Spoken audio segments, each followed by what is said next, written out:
Vamos a saludar cariñosamente a nuestra audiencia. Mi nombre es Cecilia Marros de Yo Soy Digital Chile, el programa en YouTube. Estoy con mi querida Trini Silen y Vivi Masobrio. Y agradecer la audiencia a usted y agradecer sobre todo a Tatiana, que descubrió este canal y se lo pone a sus papás una vez a la semana, que ya sabe que lo lanzamos al aire, sus papitos que en este momento les cuesta mucho leer, así que se entretienen, ella sale tranquila por lo que me contó, así que un saludo grande a Tatiana y a sus papás. Y ahora dejo a mi querida Trini con el cuento de la semana. Adelante, Trini. Bueno, buenos días a todos, queridas amigas, em, Ceci y Vivi. Hoy día les traje a un autor chileno, no sé si alcanzan a ver el libro.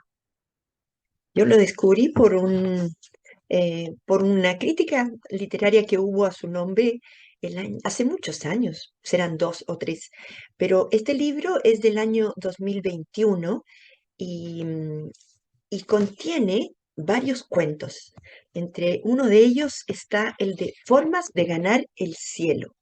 Cuando termine la lectura voy a mostrarles alguna imagen del autor.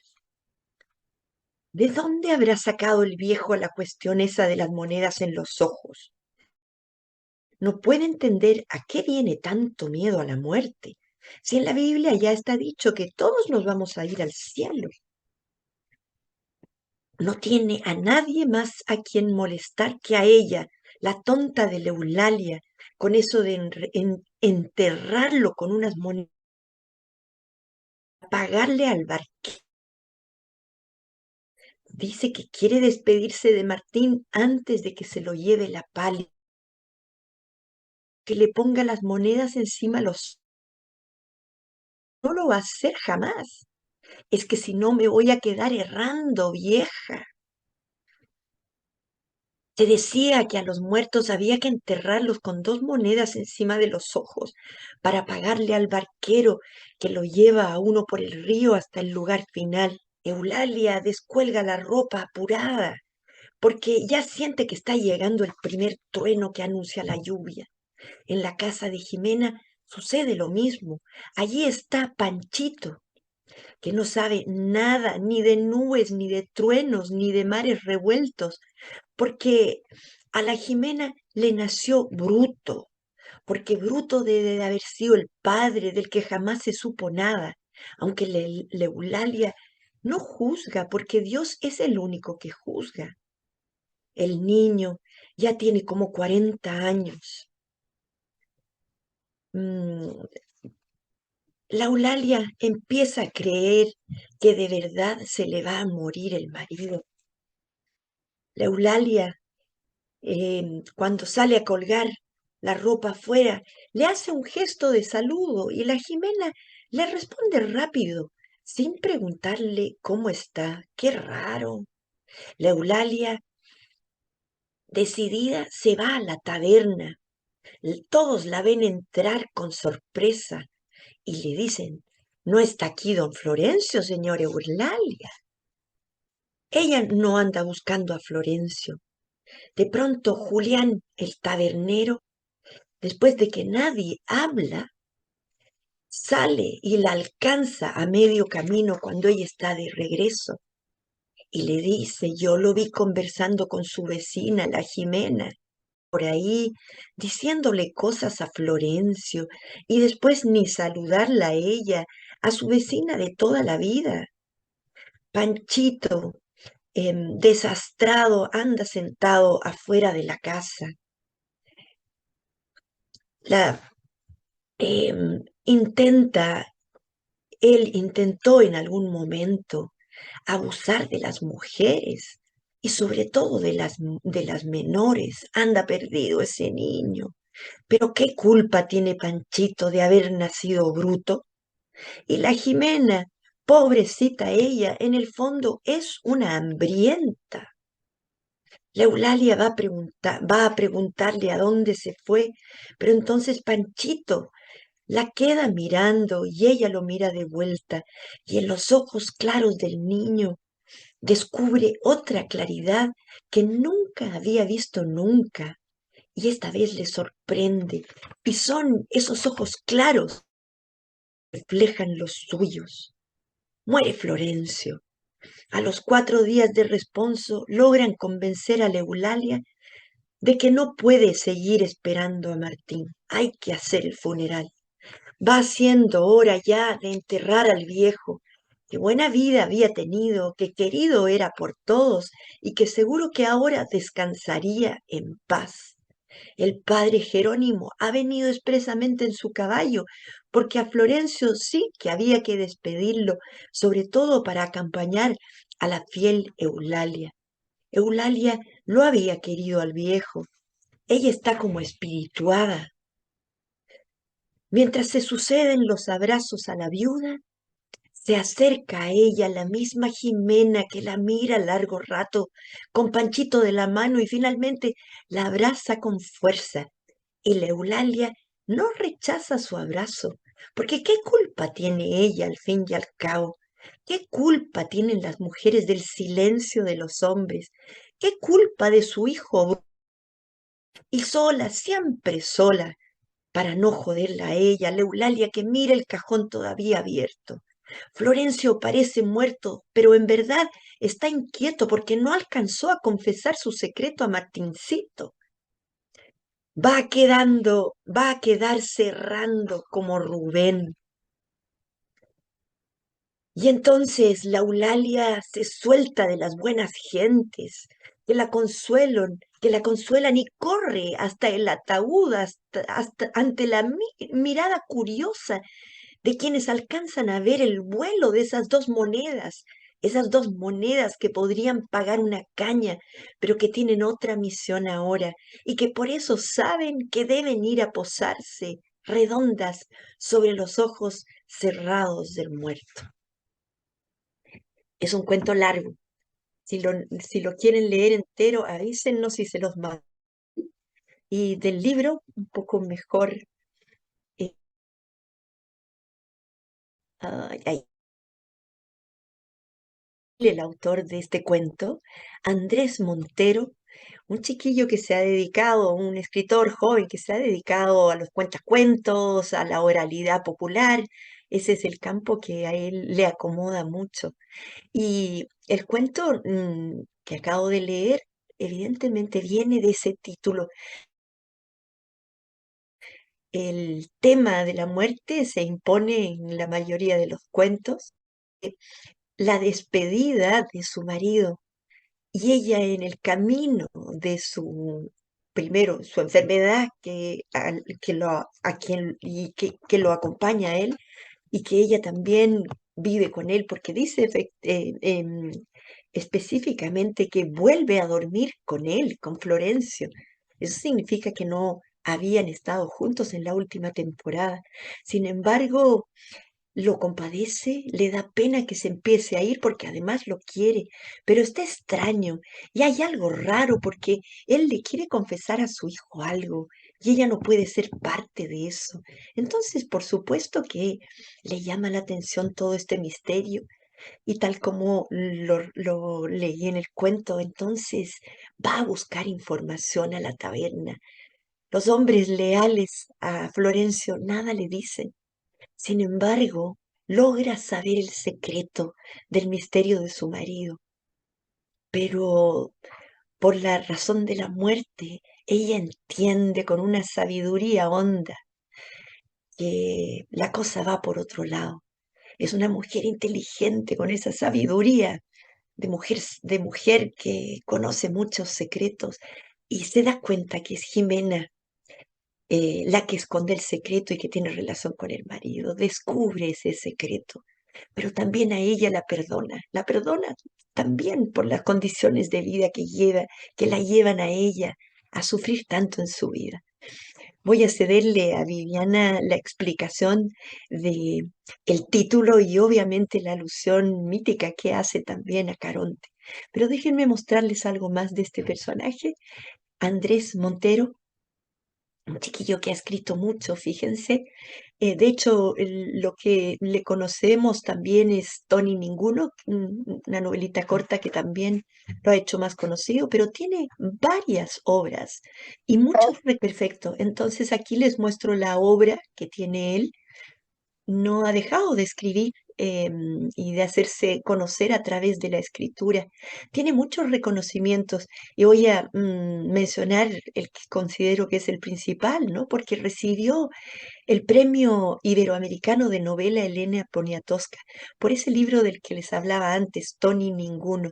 Tiene varios otros, sobre todo aquí en Chile, pero creo que es un chiquillo que promete, es muy joven todavía y tengo la impresión de que lo vamos a seguir escuchando. Yo quise iluminar el cuento a través de estas imágenes que me hicieron pensar en qué se podía haber sido Florencio, ¿no? En algún momento que guardaba un secreto y allí todo la compañía, la solidaridad que le presta a esta pareja, que ya está más vieja, a Eulalia, ¿no? Ahora sí, quiero dejar a Viviana para que nos comente un poco más de este cuento y la alusión que ella hace siempre al título. Gracias, Trini. Hola, ¿cómo están todos? Sí, sobre todo el título del libro, ¿no? Tiene varias peculiaridades en cuanto al fondo y la forma. La muerte viene estilando. Si vamos a la forma, el uso del gerundio en literatura es un tema riesgoso. En general, se recomienda usarlo lo menos posible, pero si vamos a los cánones literarios, está empleado a la perfección, porque la sugerencia es usarlo con algún verbo de movimiento. Y acá nos dice la muerte viene estilando, ¿no? Está perfecto si vamos al plano de la forma. Y en cuanto a las palabras, a mí me cuesta un poco la palabra estilar, en el sentido que la conocía o la conozco hasta que llegué a Chile con su significado original, que es al estilo, ¿no? Se estilaba usar minifalda, no sé, en la adolescencia, por ejemplo. En cambio, aquí esto está bien en la adecuación o en la interpretación chilena, regional, que es el de algo que está empapado y va goteando, ¿no es cierto? Va soltando el elemento. Y yo no he leído el resto de los cuentos, pero ya Trini nos hizo una alusión, y por lo que leí en general, sí, todos los cuentos tienen que ver con la muerte. Y también está vinculado al tema del clima, porque este cuento se ubica en una caleta, en la zona del Biobío o el Arauco, según el propio escritor, encontré en una entrevista, y todo el tiempo hay alusión a las nubes, a la lluvia, que Panchito estaba bajo la lluvia, que Eulalia fue a sacar la ropa porque se mojaba, el velorio y el funeral se hacen bajo la lluvia, que lógicamente pasa a ser, así como la muerte, un elemento importante dentro del texto. Por eso me pareció que el título tenía muchos elementos para pensar, para analizar, y no solo se habla de muertes en sí, sino también de muchas pérdidas a lo largo del libro. El tema del abuso, que también aparece en este cuento, ¿no? El tema de la falta de desarrollo mental, como sería el caso de Panchito, es decir, una cantidad de carencias que a veces se dan en los pueblos chicos, y que, por ejemplo, no son tratados o no se trata de resolverlos porque no se tiene los medios. Y es un pueblo bien pequeño porque en un momento dice 300 almas fueron al velorio, que prácticamente eran todos los del pueblo, y 300 permanecían en el cementerio, ¿no? Así que vemos que era un pueblo que se iba envejeciendo. Hace referencia justamente a que los jóvenes, como nos leyó Trini, se iban, y uno de los personajes importantes que se ha ido es justamente el hijo de esta pareja, que es Martín, y que el papá lo está esperando para la despedida, para contarle su secreto. Y respecto al título puntualmente del cuento, Formas de ganar el cielo, es muy interesante. La alusión a Caronte la voy a hacer en la segunda parte para no extenderme tanto acá, pero cómo refleja las creencias que se dan en los distintos países o en las distintas regiones, o vinculado al terreno, o si es una zona marítima, si es una zona montañosa, sobre qué hay que hacer para llegar al cielo, para no quedar vagando por 100 años, como dice Florencio que le va a suceder si Eulalia no cumple con ese rito funerario, que es el de colocarle las dos monedas en los ojos. Así que bueno, en la segunda parte les voy a contar un poco más al respecto. Gracias. Gracias, Vivi. Ahí sí.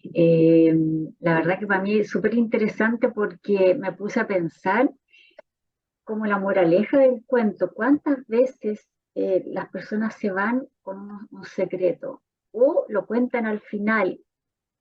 Pienso yo que si lo contaran, que bueno que el autor saca este tema porque me hizo reflexionar en el sentido de que si la gente lo contara antes, todo se resuelve en vida, pero cuando la persona se va y deja el secreto, queda la escoba.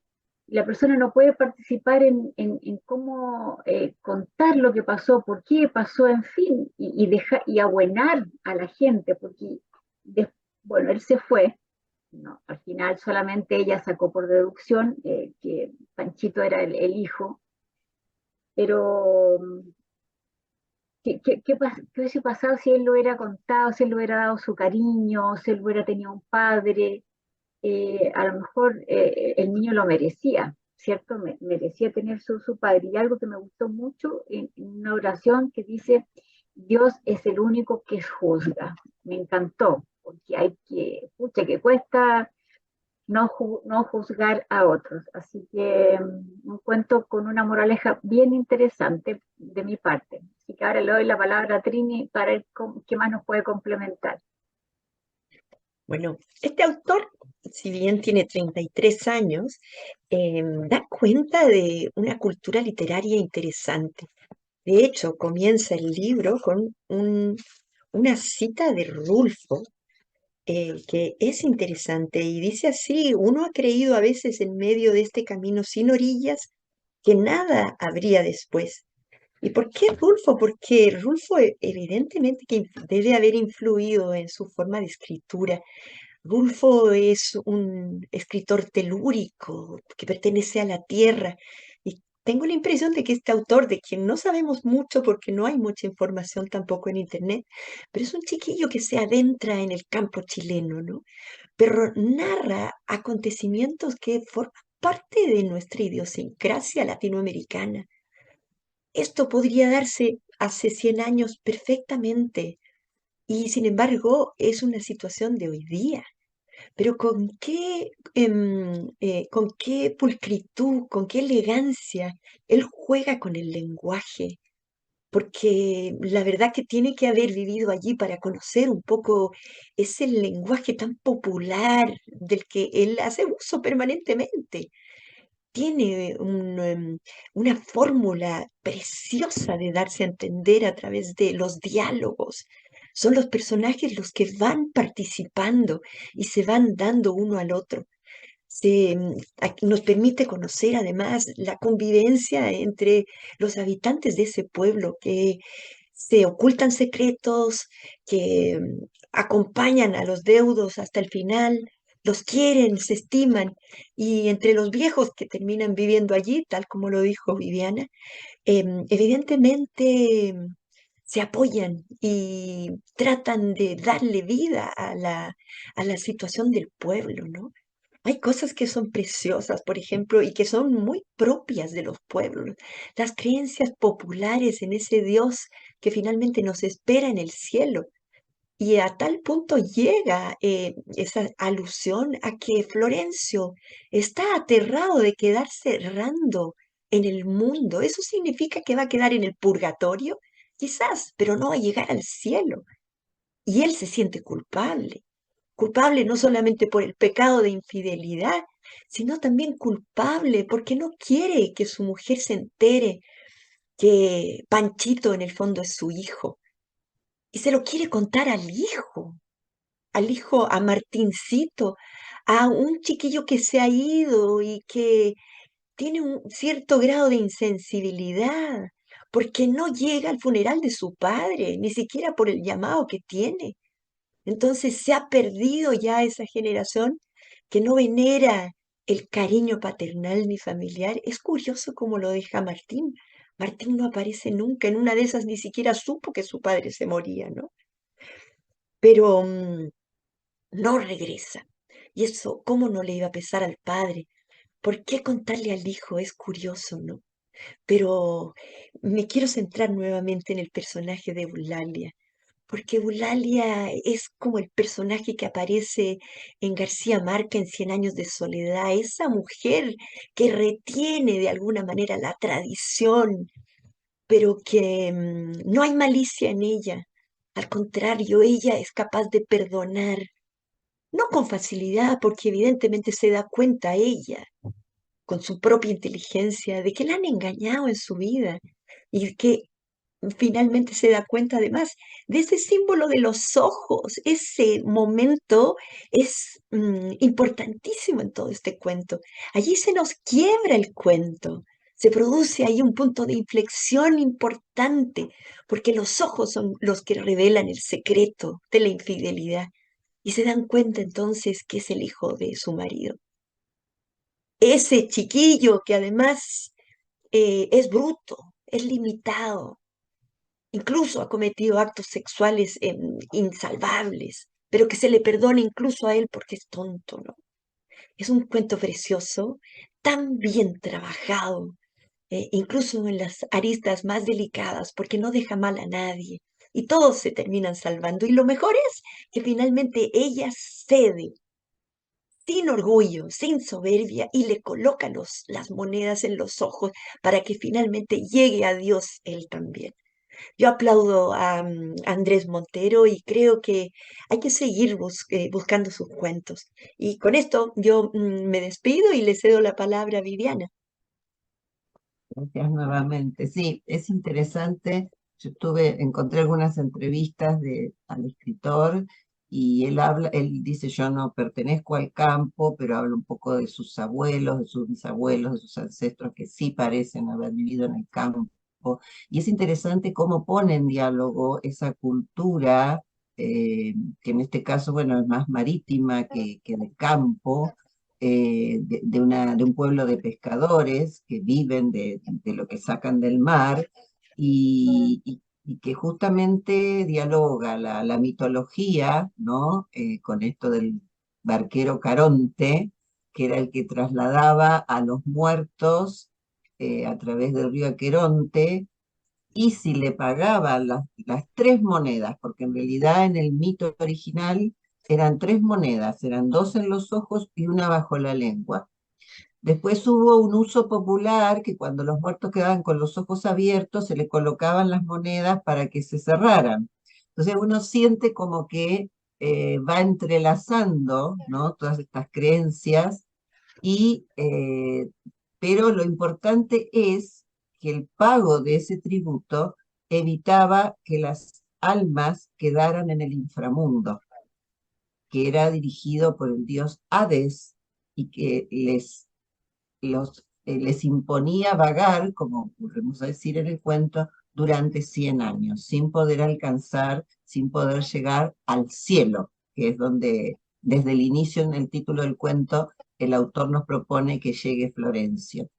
Así que es muy interesante ver eso. Y un tema que me impactó también es el tema de la paradoja de los hijos, porque el hijo legítimo al que quieren que retorne, al menos para despedirse de su padre, que ha decidido retirarse, él siente que se va a morir, que lo están llamando de arriba, como él dice, en una frase bastante popular también, y que por eso se queda en cama y no vuelve a la actividad, y este hijo está muy lejos, no retorna, y el otro hijo, que está inmediatamente cerca, no ha sido reconocido nunca. Y el reconocimiento viene de parte de Eulalia, como nos contaba Trini, a través de esos ojos. Y cuando uno lee muchos cuentos, hablamos ya muchas veces de la mirada, cómo los ojos, la mirada, tienen un significado increíble. Y perdonen que voy a hacer una pequeña digresión, pero a mí me asusta que hoy no nos miramos a los ojos. Transitamos por la calle y los ojos están en el celular, o la cabeza y los ojos están en otro mundo y ya no nos miramos, no nos hacemos, aunque sea una sonrisa, no sé, el buen día, buenas tardes, ¿no? Cosa que nos hace más humanos. Y también el tema de ordenar la partida, es decir, Florencio quiere dejar las cosas en claro, pero no se lo quiere contar a Eulalia. Y yo mientras leía el cuento decía, ay, este hombre con el machismo y esta sociedad heteropatriarcal, cómo se la caracteriza ahora, claro, no le va a contar a la mujer, no le va a reconocer que fue infiel. Y él en un momento dice que no quiere contárselo para no hacerla sufrir, para no dañarla. Y también en el velorio hay una alusión a que los viejos, los pescadores, y esa es la palabra que usa el autor, no quieren reconocer que sus mujeres son importantes. Es decir, cómo a lo largo de un cuento, que sí es relativamente largo, va revelando infinidad de temas el autor, pero no con una posición academicista, sino bien hilvanados a través del formato, de los diálogos, de los encuentros de los personajes, y nos lleva, y nos hace mucho bien a los lectores, reflexionar y retomar muchos de estos temas. Así que bueno, nuevamente agradezco como tantas otras veces la posibilidad, Trini, de conocer a Andrés Montero, a quien también he dado a conocer en mi grupo de escritura, porque creo que eso es lo que se merecen los buenos escritores. Y bueno, me despido por hoy dejándole la palabra a Ceci. Gracias, Vivi. Aquí, bueno, el autor visualiza lo que ya todos hemos conversado, esta relación, en la zona rural más que nada se da que la mujer sin apoyo, no lo dice, pero es una mujer que económicamente queda sin apoyo, un hijo no reconocido, sin cariño, pero ¿por qué el afán de contarle a Martín? Qué iba a ser el hijo? Yo creo que la sensación que yo creo, es algo mío de lectora, de hacerse cargo tal vez de su hermano. Porque si él nos hizo cargo económicamente, yo siento que iba a ser un hijo joven al saber, solamente, sobre todo que ya se sabía que tenía algún problema, de que él estaba en problemas siempre, entonces seguramente que se hiciera cargo económicamente o alguna ayuda, etcétera. Visualizar los problemas que se dan en la zona rural. Eulalia, por más que le hacía el quite, el tema que quería conversar, al final es tanto lo que le dice su marido que se decide ir a buscarlo y valientemente, porque ella podría haber dicho, total, se va a morir y se va con el secreto que no le quería, ella como que no le quería tanto que era un secreto, pero ella va y busca la verdad. Yo lo encontré como bien valiente porque a lo mejor lo hubiese supuesto y no lo busca. Simplemente ella se queda con esa respuesta. Y yo creo que Panchito era más un tema de quién le iba a cuidar cuando se fueron su madre, Jimena. Así que no, un cuento totalmente actualizado, que se da mucho, mucho, mucho en el campo o en sectores donde la sociedad no tiene tantas leyes y tanta protección de los niños. Así que no, un cuento, Trini, precioso, precioso. Gracias por traerme a Andrés Montero. Yo también busqué harta información, pero hay poquita, así que yo creo que más adelante alguien va a poner más información de él. No sé si quieren añadir algo. Perdón, a mí me dices, ¿Sí? escucho mal, escuchaba mal un poco entrecortado. Recortado. No, simplemente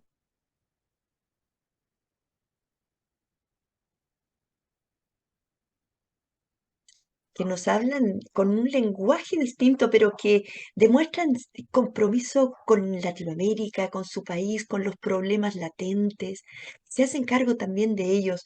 Está sucediendo mucho, ¿no? Que los escritores jóvenes se dedican mucho a temas de terror, a temas de medio ambiente, a temas más contemporáneos, pero no todos hacen este link con el pasado y con su tierra. Por eso que me gusta mucho también este autor. Es otra temática, pero interesantísima. Abrazo para todos. Un abrazo muy grande. Gracias, Trini. Gracias, Vivi. Nos vemos la próxima semana. Y como dice Trini, es un autor que visualiza la parte de la sociedad que siempre hay que visualizarlo. Así que un abrazo muy grande y hasta la próxima semana. Chao, chao.